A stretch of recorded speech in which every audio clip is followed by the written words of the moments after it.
Target with PS Parihar channel में आपका स्वागत है। आइए शुरू करते हैं और देख लेते हैं कि आज के इस वीडियो में विद्यार्थी जीवन से संबंधित कौन-कौन सी सूचनाएं हैं। तो वीडियो को जल्दी से लाइक कर दें, शेयर कर दें। जिन छात्रों ने चैनल को अभी भी सब्सक्राइब न किया हो तो जल्दी से सब्सक्राइब कर लें ताकि आप लोगों को इसी प्रकार की ऑथेंटिक अपडेट से सबसे पहले मिलती रहे। आगे बढ़ने से पहले एक सूचना उन विद्यार्थियों के लिए है जो विद्यार्थी यूपी ट्रिपल एससी पीईटी की तैयारी कर रहे हैं। वे सभी अभ्यर्थी किरण इंस्टीट्यूट की इस बेस्ट बुक को ले सकते हैं, जिसे आप लोग यहाँ पर देख रहे हैं। काफी अच्छी पुस्तक है, सॉल्व पेपर है।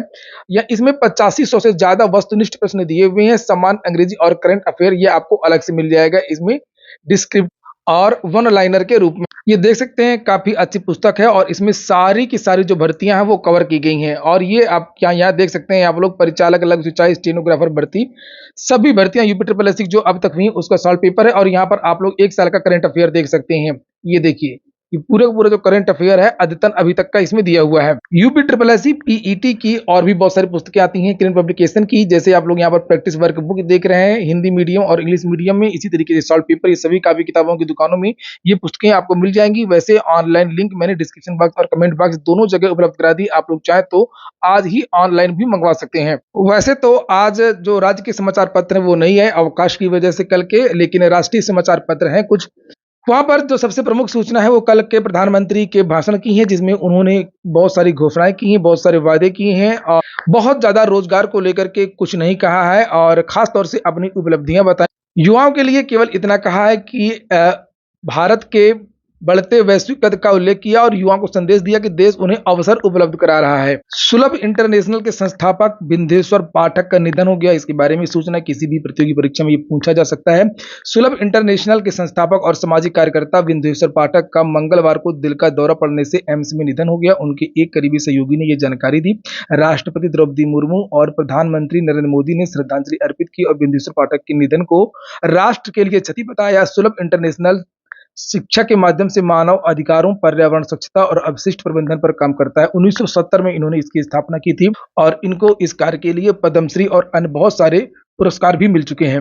इनका जन्म यहाँ पर लिखा हुआ है बिहार के वैशाली जिले के रामपुर बघेल गांव में हुआ था और यहाँ पर जो उनको अवार्ड मिले आप देख सकते हैं, पद्म भूषण पुरस्कार और energy globe award, Dubai international award, Stockholm water prize, France की सीनेट से लीजेंड ऑफ प्लेनेट अवार्ड सहित अन्य पुरस्कार प्रदान किए गए थे।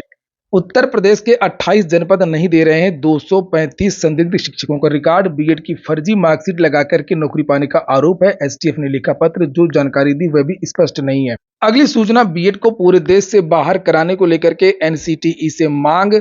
सुप्रीम कोर्ट के आदेश के बाद में बीएड और जो बीटीसी या डीएलएड के जो छात्र हैं उन विद्यार्थियों में आपसी जंग शुरू हो गई है, कलह शुरू हो गई है, जहां पर राजस्थान की L1 भर्ती को लेकर के सुप्रीम कोर्ट ने एक आदेश दिया कि बीएड प्राथमिक में पढ़ाने के लिए योग्य नहीं है। 28 जून 2018 के गजट को अमान्य घोषित किया था। वहीं पर जो विद्यार्थी हैं डीएलएड के और बीएसटीसी के, बीटीसी के या जेबीटी के, वो विद्यार्थी ये मांग कर रहे हैं कि अब जल्द से जल्द एनसीटीई एक विस्तृत नोटिस जारी करे ताकि उसका प्रभाव देश की अन्य भर्तियों पर पड़े। जिन भर्ती प्रक्रियाओं में बीएड के विद्यार्थी शामिल हैं उनमें बीएड के विद्यार्थियों को बाहर किया जाए, क्योंकि अभी बहुत सारी दुविधा है विद्यार्थियों के बीच में और भर्ती प्रक्रिया चल रही हैं। ये देख सकते हैं, बीएसटीसी संघर्ष समिति राजस्थान ने एनसीटीई नई दिल्ली के चेयरमैन को ज्ञापन दिया है कि जल्द से जल्द सुप्रीम कोर्ट के फैसले के बारे में आदेश जारी करके सभी राज्यों और केंद्र शासित प्रदेशों को सूचित किया जाए। ये देखिए, चूंकि अभी हाल ही में एक बयान आया था बीपीएससी के चेयरमैन अतुल प्रसाद जी का, जिसमें उन्होंने कहा था कि हमारे पास ऐसा कोई आदेश नहीं आया है कि हम भर्ती को रोकें और हमारी भर्ती में बीएड और बीटीसी सभी छात्र जिस तरीके से थे उसी तरीके से उपलब्ध रहेंगे और परीक्षा समय पर होगी। वहीं पर इस तरीके की जो घोषणा है या इस तरीके के जो कार्य हैं वो अन्य राज्य भी कर सकते हैं। अन्य राज्यों से भी कोई खास प्रतिक्रिया नहीं आई है और जो ऑर्डर सुप्रीम कोर्ट का आया था उसमें भी अन्य राज्यों की भर्तियों के बारे में कुछ नहीं कहा गया था। हालांकि सुप्रीम कोर्ट को अपने ऑर्डर में ये बोलना चाहिए था कि जो भर्तियां चल रही हैं उनका क्या होगा और जो भर्तियां 2018 से हो चुकी हैं उनका क्या होगा, तो जो स्थिति है वो ज्यादा स्पष्ट होती। तो वहीं पर आज पूरे देश में कई जगह धरना प्रदर्शन हो रहे हैं बीएड को प्राथमिक में शामिल कराने को लेकर के। जैसे आज दिल्ली में धरना प्रदर्शन होना है, कल लखनऊ में धरना प्रदर्शन होना है और आज यहाँ पर प्रयागराज में भी धरना प्रदर्शन हो रहा है, जिसमें बहुत सारी मांगे हैं। ये पत्थर गिरजाघर पर धरना प्रदर्शन हो रहा है, ये देख सकते हैं आप लोग। लिखा टीजीटी पीजीटी के 25,000 पदों को विज्ञापन में जुड़वाने, बीएड को प्राथमिक में शामिल कराने और जीआईसी एलटी व प्रवक्ता विज्ञापन की मांग, चूंकि जिसका अध्याचन उत्तर प्रदेश लोक सेवा आयोग पहले ही पहुंच चुका है। और शिक्षा सेवा चयन आयोग का गठन जल्द से जल्द हो, क्योंकि जब तक शिक्षा सेवा चयन आयोग का गठन नहीं होगा तब तक आपकी जो टीजीटी पीजीटी की वैकेंसी है वो शुरू नहीं होगी। पत्थर गिरजाघर सिविल लाइन प्रयागराज 16 अगस्त 11 बजे 11 बजे से ये धरना प्रदर्शन होगा। अगली जो सूचना है वो एजीटीए को लेकर के है।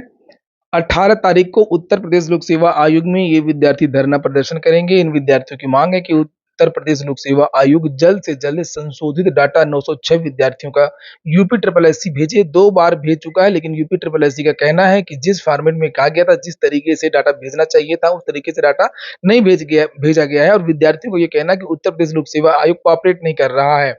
उसी क्रम में ये विद्यार्थियों ने मेरे पास भेजा है 18 अगस्त दिन शुक्रवार, आज 16 है, 18 तारीख को धरना प्रदर्शन है, याद रखिएगा। उत्तर प्रदेश लोक सेवा आयोग प्रयागराज जो उपस्थित हो रहे हैं वो वही सिर्फ पूरी ईमानदारी के साथ में अपनी उपस्थिति दर्ज कराएं।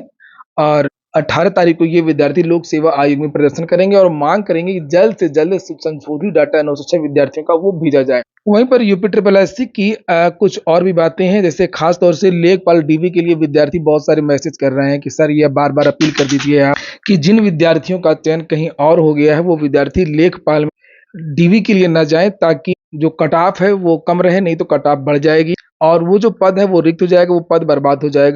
ये देखिए नीचे यहाँ पर लिखा है, जिन भाइयों बहनों का सरकारी नौकरी में सिलेक्शन कहीं UPSI, RRB, NTPC, SSC, railway, bank, UP triple SC या यूपी पीसीएस जैसे अन्य किसी भर्तियों में एक सम्मानित पद पर चयन हो गया है और साथ में लेखपाल में भी सिलेक्शन हो गया, तो आपसे हाथ जोड़ करके निवेदन है कि आप लेखपाल भर्ती में डीवी स्किप करें। वहीं पर यूपी ट्रिपल एससी से कुछ और भी नोटिस आप लोगों को जल्द देखने को मिलेंगी, जैसे जूनियर असिस्टेंट की जो परीक्षा होने जा रही है उसके एडमिट कार्ड भी आपको हो सकता है कि इसी सप्ताह के अंत में या नेक्स्ट वीक 20-22 तारीख को इन विद्यार्थियों के जो एडमिट कार्ड हैं वो जारी हो जाएंगे।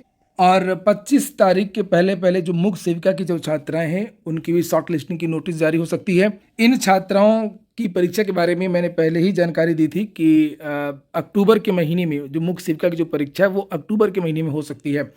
अगली सूचना है, शिक्षा संविधान की राज्य सूची में शामिल हो स्टालिन। तमिलनाडु के मुख्यमंत्री एम.के. स्टालिन ने शिक्षा को संविधान की समवर्ती सूची से राज्य सूची में स्थानांतरित करने की वकालत की है। स्टालिन ने मंगलवार को घोषणा की कि विभिन्न सरकारी विभागों में 55,000 रिक्तियां भरी जाएंगी और उन्होंने कहा कि शिक्षा को संविधान की राज्य सूची के तहत लाया जाना चाहिए।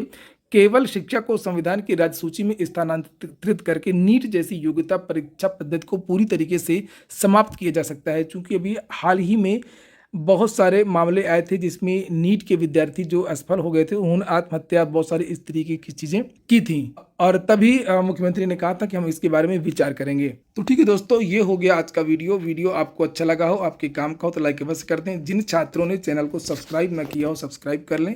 जिन छात्रों ने टेलीग्राम चैनल को ज्वाइन ना किया हो तो टेलीग्राम चैनल को भी ज्वाइन कर लें। पूरा वीडियो सुनने के लिए बहुत बहुत धन्यवाद।